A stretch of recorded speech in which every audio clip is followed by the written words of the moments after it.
Hi, welcome back to the channel. So in one of the previous videos, we have looked at question 6b.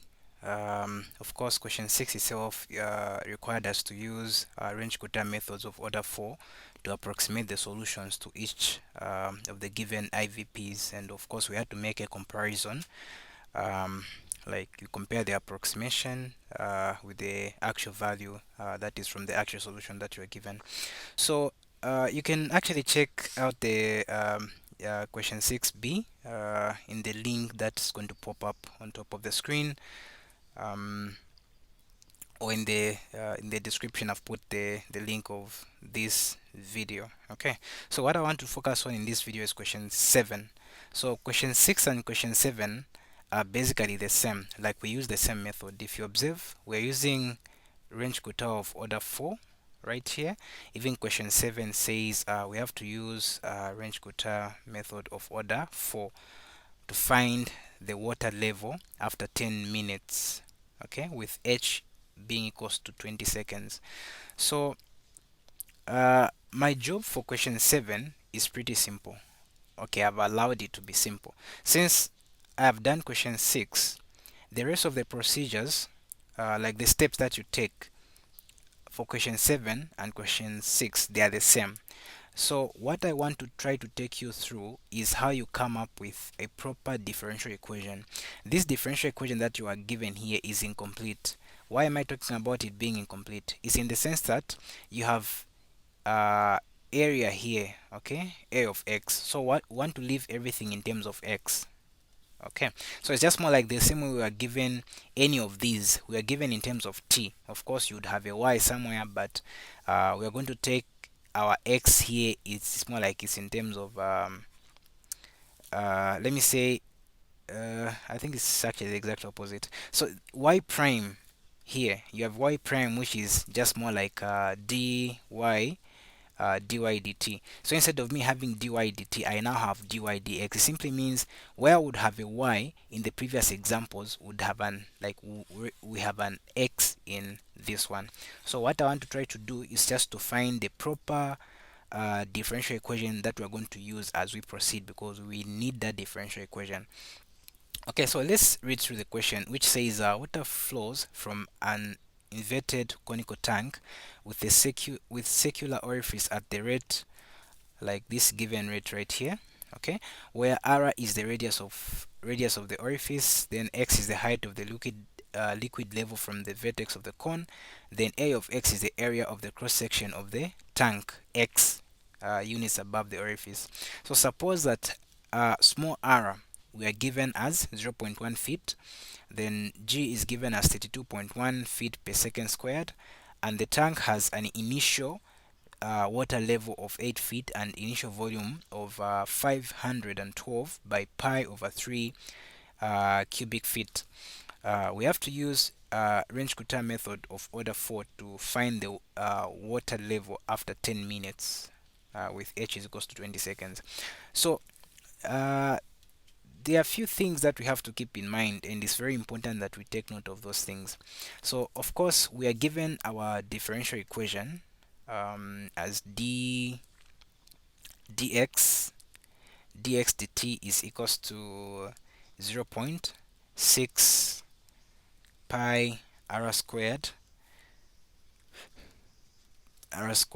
then you have the square root of 2g here, then multiply by the square root of x divided by a of x. So what I was trying to say is my job is very simple. It's just to find what the expression for a of x is equals to, so that we just remain with a plain differential equation that we're going to be using. Okay, so among the few things that we have been given is that our r is equals to 0 0.1 feet, then g is equals to 32.1 feet per second squared. Then another thing we've been given is that we have been given these initial conditions that x of 0, meaning like for an initial condition, this is just equals to what? This is equals to 8. So I'm just getting this from this part right here, which says and the tank has initial water level. So this 8 here is what we are taking as the initial water level, because look at what x has been given to be. We say x is the height of the liquid level from the vertex. So basically this one here is just in terms of x, but it's an initial one. Then you also have an initial volume. Okay, so we continue from there. So our initial volume, let me just indicate it as v naught. This is given as 512 by pi over 3. What are the units? So this is cubic feet. Okay, cubic feet.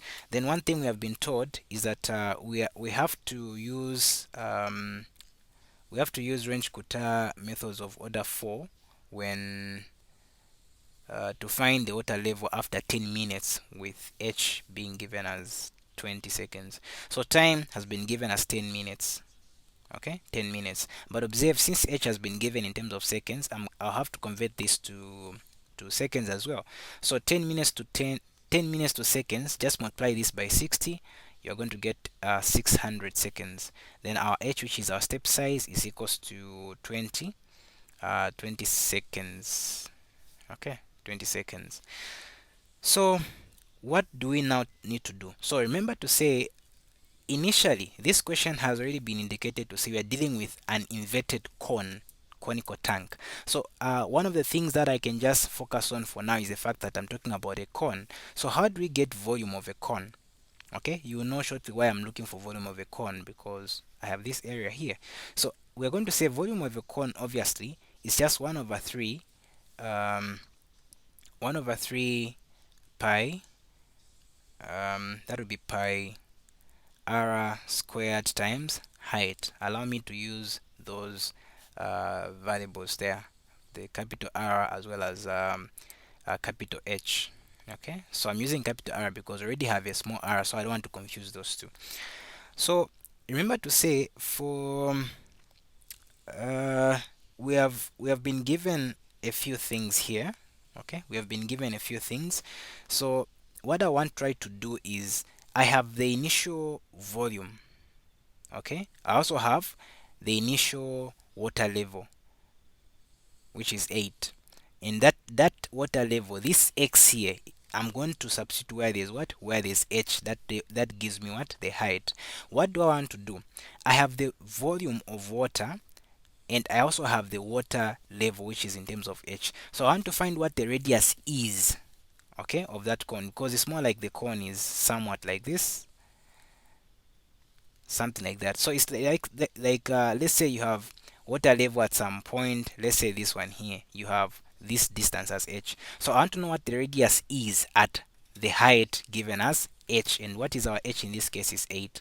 So all we have to do is to substitute here. So where there's volume, we are going to put 512 pi over 3 is equals to 1 over 3 times pi. Then you have r squared times h, which is 8, just this 8 that we have right here. Okay, so one thing you observe is that this 3 and that 3 can cancel, this pi and this pi can cancel. So 8 into 512 is like r squared is equals to 64. So the square root of 64 is going to give us 8. So we have observed to say, when the water level is 8 and the volume is 512 by pi over 3, the radius is 8 feet. Okay, that's what we have determined. So it's really important we have what we have managed to achieve so far. Okay, so one thing now that I'm going to do is that, remember, everything that I'm doing here, I'm just trying to find a way to get rid of this area here, or maybe not really to get rid of it, but to find a proper expression that we are going to use, because I just want to have a variable x so that I'll be able to proceed with this question.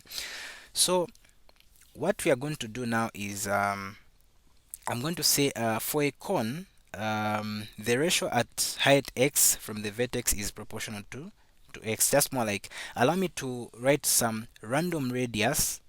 Let me use rho divide by the distance x. Okay, let it be equals to, so this here is unknown. Okay, and this is somewhat unknown because it's like you're saying what is the radius at some distance x. Like it can just be any random distance. It can be 1, it can be 2, it can be 5, it can be 10, or anything of that kind. So this is unknown. This is somewhat unknown because it's just a number that you can pick. Then I'm going to equate this to things that I already know. What are those things that I already know? I know some radius r that is at a distance or water level h. Okay, so what is that radius? That radius is 8, and it is at what height? Is 8. So this is equals to what? This is equals to 1. Okay, so when I try to make rho the subject of the formula, rho is just going to be equals to what? It's just more like you're just going to do cross multiplication. So this is just going to be equals to x. Okay, so what the reason why I was trying to do this is because my area at that same particular point, okay, at that same particular point, it's just more like my a of x is just going to be equals to this is just going to be equals to pi x squared, like that. Okay, so what I want to try to do is that I'm trying to approximate, like, this x is just, it can be anything. So that's why I was trying to determine what my rho is. So what I would want you to do is that in place of x here, try to see it as if I was talking about rho. I want to look at what rho is at some distance x, and I've determined that my rho at some distance x is just basically equals to x. So it's just more like you substituted here where there's rho, we plugged in x, then you have x squared. So that is what our area is. Okay, that's what our a of x is. So you determine that your dx dt is basically equals to 0.6 pi r squared, then the square root of 2g, then you have, I'll say, x to the power 1 over 2 divided by you have pi x squared, like that. Okay, so what do you do now? You're able to cancel out this pi and that pi there. Okay, you can actually even make some substitutions here. So you'll be like your dx dt is equals to, you'd be like 0.6 pi, then your radius r, small r has been given as 0.1, you say squared multiplied by, you say 2 2 by that is 32.1, then this is just going to be x to the power I think negative 3 over 2. Okay, so that is what we get. Let's try to finalize it. So our dx dt is basically equals to minus, okay, I'm going to explain a little bit why I'm using a minus. So when you punch that on your calculator, this will be something like 0.0 0.08, or no, 0.0480 that would be 0 what 74941 x to the power negative 3 over 2. So why am I using a negative? So I'm using a negative because basically the volume of the water is reducing from the tank, because in the question itself we've been told that water flows from an inverted tank, so obviously the level of water is reducing. Okay, so what are other things that we have to keep in mind? But of course, this is basically the differential equation that I'm going to be using when I'm applying Runge-Kutta of order 4. And what makes it convenient is the fact that I don't have a t value in here. Okay, I don't have a t value, so this is just basically more like x prime is equals to what you have right here. There is no t value, so you don't really have to worry much about it. But of course it will tell you how many steps you'll be going, but you don't really have to substitute it anywhere.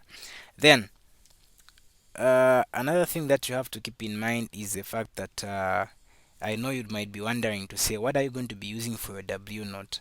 So in this case, your w naught is just equals to your x of 0, which is equals to 8. Then what about this relationship here that we have? So our t obviously starts from 0, so our t is between 0 and 600, like that. And if you say you find what your n is equals to, your n will be equals to 600 divide by your h, which is a 20, and that will give you 30. So this tells you that you are moving in 30 steps. So in a similar manner as we did the previous question, which I'm hoping you have already watched by now. If you haven't, you can check the link of that video in the description. You continue with this question. So for me, I felt like what was really important was to know the differential equation that would be using for this particular problem. So that will be all in this video. Thank you very much for watching.